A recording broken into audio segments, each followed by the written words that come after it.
আসসালামু আলাইকুম। এখন বাজে ৬টা ৪৫। বাইরে ঝিরঝির বৃষ্টি হচ্ছে।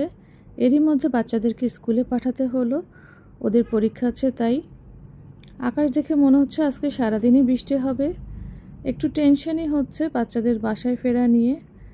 দেখা যাক কি হয়। এরই মধ্যে বাচ্চাদের টিচাররাও জানালো আজকে কেউ আসবে না ওয়েদার খারাপের কারণে।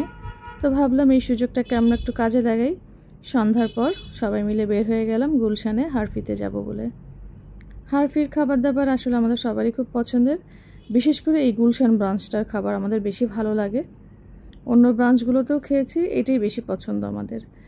তো চিকেন ফ্রাই তো মাস্ট, হারফির চিকেন ফ্রাই বেস্ট। আর সাথে ছিল বার্গার আর ফ্রাইস ছিল, আর এই যে কোল্ড ড্রিঙ্কস। এটা দিয়েই আমাদের ওই দিনকার ডিনার হয়ে গেল। এরপর নিজেরা একটু গল্প করলাম, সময় কাটালাম, তারপর বাসায় চলে আসতাম। আল্লাহ হাফেজ।